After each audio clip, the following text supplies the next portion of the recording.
Los navegadores son los programas más utilizados en el mundo. Estos tienen funcionalidades para manejar archivos, redes, renderizado, sesiones, almacenamiento, caché, entre muchas otras cosas. En este video vamos a ahondar en varios de estos conceptos y vamos a explicar cómo el navegador procesa y renderiza las páginas y los sitios web para que nosotros como usuarios los podamos ver. Si estás en el mundo del desarrollo web, no te puedes dar el lujo de no conocer esta información. Vamos a darle. En el video anterior, que por cierto, si no lo has visto, lo dejo por acá arriba, si no también en la descripción lo puedes ver. Hablamos de cómo el navegador, cuando nosotros tratamos de acceder a un sitio, hace un llamado o envía una llamada al servidor donde se aloja la página web que queremos visitar. A su vez, este servidor web responde o envía una respuesta al navegador. Esto lo hace lo que se conoce como la red de comunicación del navegador. En ella, vamos a verlo más adelante en otro video, pero en ella vamos a poder ver todos los diferentes llamados y respuestas que hay, que existen, qué es lo que se envía en cada uno, cómo se solicitan, qué protocolos deben de seguir y demás. Vamos a irnos ya más técnicos. Pero por ahora, esta es la base. Algo que no mencionamos en el video anterior es que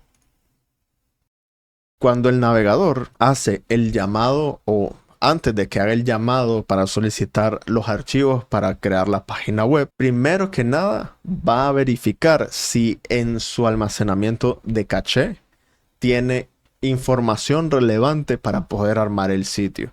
Y la caché, muchachos, para los que no tienen muy claro este concepto, es un pequeño almacenamiento que existe localmente en el navegador y sirve justamente para mejorar la optimización de la carga de la página que necesita construir el navegador.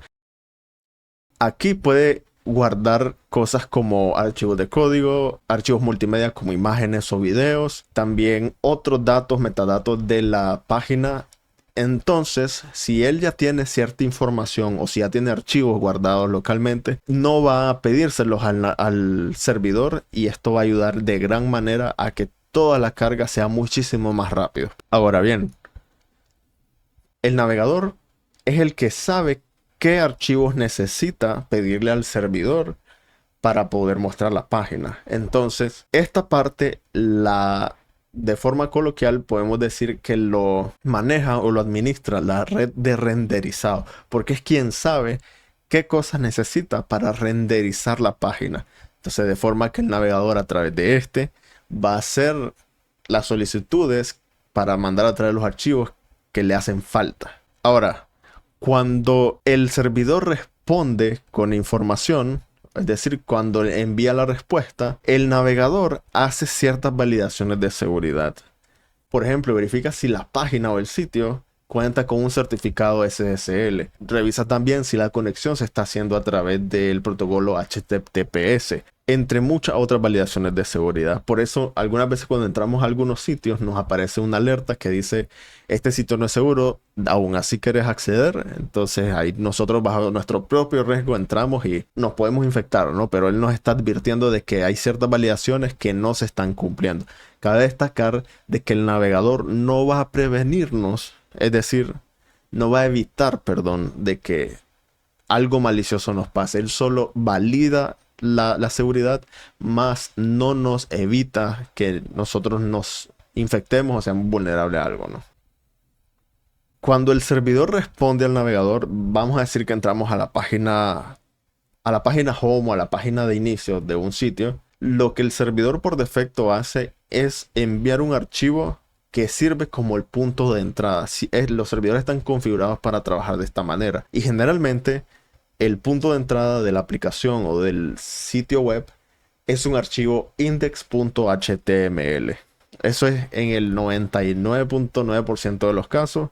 Eso es lo que se envía. Ya luego, cuando el navegador lo recibe y empieza a escanear el contenido de este archivo, él va a ir haciendo las solicitudes pertinentes al servidor para continuar construyendo o tratar de navegar a otras páginas diferentes del sitio. Cuando tiene el navegador ya el archivo HTML, lo primero que va a hacer es cargarlo en memoria, en la memoria RAM del dispositivo para poderlos procesar.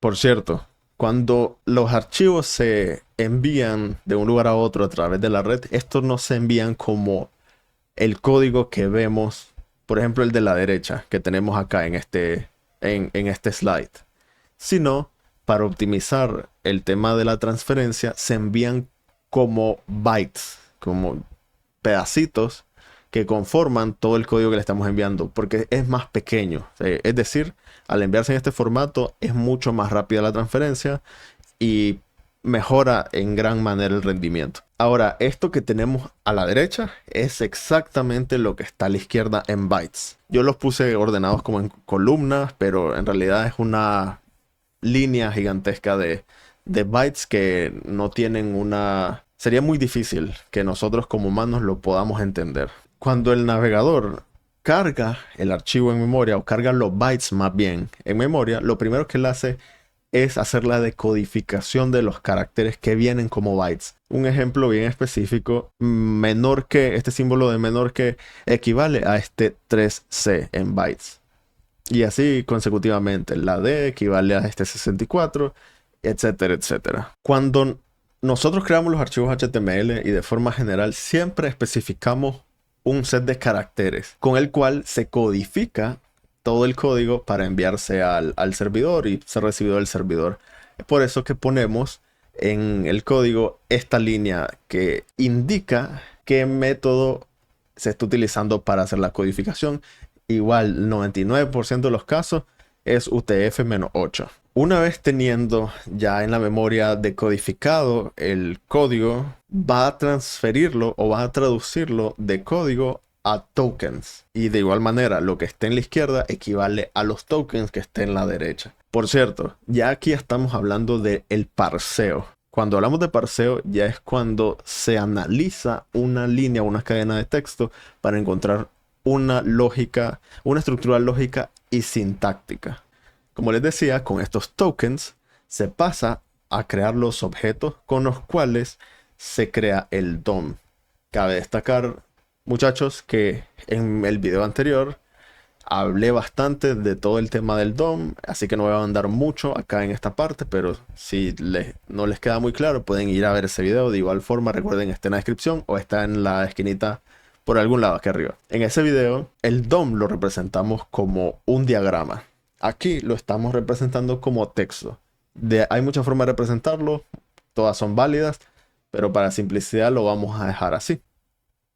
Ahora, de igual manera, con el CSS también se hace un parseo que funciona muy similar.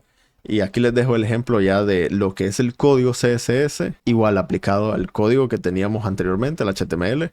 Y aquí está cómo se crean los objetos para formar el CSS-OM, que igual lo mencioné en el video anterior.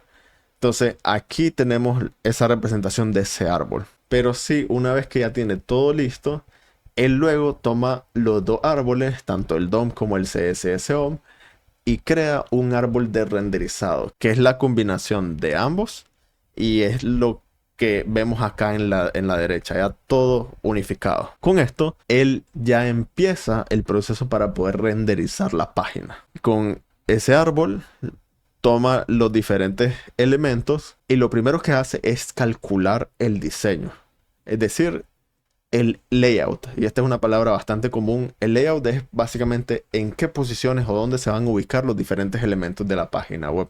En nuestro ejemplo solo tenemos un elemento por simplicidad, pero vemos que lo pone en la primera fila, vamos a decir, en el primer espacio disponible, que es un contenedor y dentro tiene Hello World. Otra cosa que hace el cálculo del diseño es calcular el tamaño de la ventana donde se va a mostrar el elemento, o sea, donde se van a mostrar los diferentes elementos que van a conformar la página, de forma que él sepa de mejor manera cómo acomodarlos. Luego viene el motor de pintura o renderizado.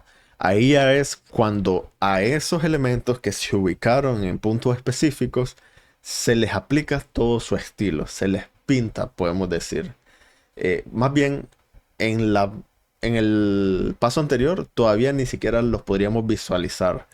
Solamente es como el espacio está reservado para los diferentes elementos. Por eso que a veces entramos a las páginas y vemos que hay como bloques ahí vacíos mientras carga y se pintan todos los elementos. Entonces este elemento acá ya se pintó, se le aplicó los estilos de color azul tanto al fondo como al texto y ya lo podemos visualizar como usuarios en la ventana de nuestro navegador.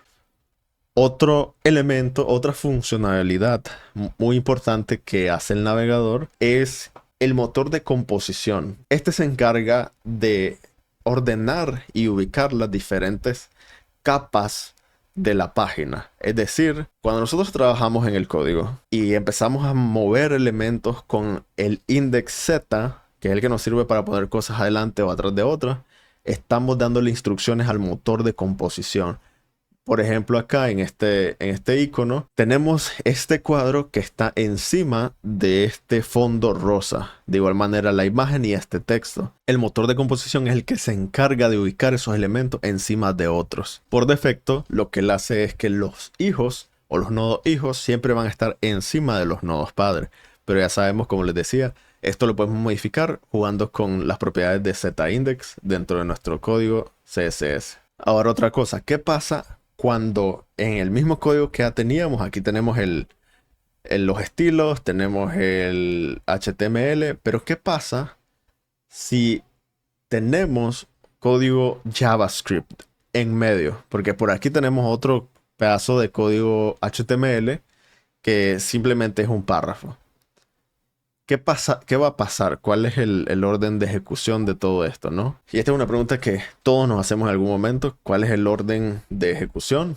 Lo que pasa es que él va a tratar de ejecutar cualquier código JavaScript que encuentre y va a poner en pausa todo el resto del proceso de renderizado, o al menos la mayoría. Porque ya sabemos que con JavaScript, o más bien JavaScript, tiene la habilidad de modificar el DOM. Entonces no nos sirve de nada, o más bien al navegador no le sirve de nada crear un DOM que se va a modificar luego y lo va a tener que volver a pintar, lo va a tener que volver a recrear. Es por ello que todo el demás procesamiento se detiene hasta que todo el código JavaScript se haya aplicado o se hayan aplicado los cambios que el código JavaScript conlleva. Algo que podríamos pensar es que de este código de la izquierda se crea este árbol de la derecha y como ven todavía no se ha aplicado este cambio de cambiar este texto aquí a que diga Hello JavaScript. Pero podríamos pensar de que así funciona, ¿no? Primero crea el árbol y después lo cambia. Pero como les decía, lo que va a hacer es primero detener la ejecución hasta aquí y aplicar el JavaScript.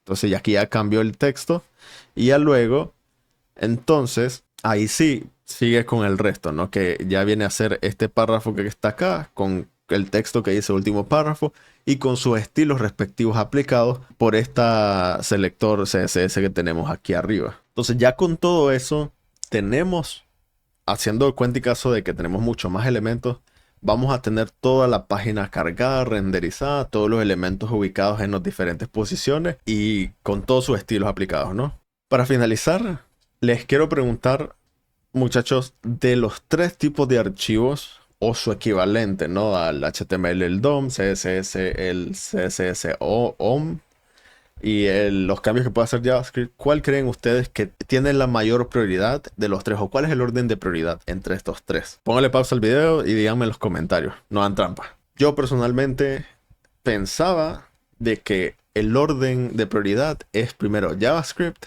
luego HTML y CSS, como lo estamos viendo acá. Quitando de un lado el orden en el que encuentren el código, ¿no? Sino pues el orden de prioridad. Pero en realidad no es así. Me sorprendió bastante cuando supe de que el orden es el siguiente. Es este de acá. Siempre el navegador va a tratar de terminar de renderizar, o más bien de terminar de construir y aplicar los estilos CSS en el árbol de renderizado, o terminar de crear el CSS OM también, antes de mover o de trabajar o de cambiar cualquier cosa con el código JavaScript y por último el HTML. Se pueden preguntar por qué. No hace sentido. A mí tampoco pues me hacía mucho sentido, pero esto pasa porque se quiere evitar de que hayan errores de estilos, errores de renderizado. Ya sabemos que a través de CSS podemos mover, podemos pasar cosas atrás de otros elementos, podemos cambiarle los colores, los estilos. Y si no se terminan de procesar todos estos estilos, pueden haber errores y la página se va a terminar viendo totalmente diferente de lo que esperamos. Y bueno, mi gente, espero les haya gustado el video. En el siguiente vamos a hablar de un tema más abstracto que a mí en lo personal me gusta muchísimo, y es todo el proceso de cómo se crean los sitios o las páginas web. Y no realmente solo eso, sino cualquier tipo de software, desde cuál es la ideación hasta cómo se implementan las diferentes características, todos los roles que están involucrados, por ejemplo, los desarrolladores, los ingenieros DevOps, los diseñadores, los product owners. Todo el proceso lo vamos a discutir, que por si no se quieren perder ese video, recuerden suscribirse, activar la campanita y de paso pues le dejan un like al video que están viendo acá. No sean malos. Pero bueno, muchachos, les agradezco de verdad estar aquí nuevamente y nos vemos en el siguiente. Adiós.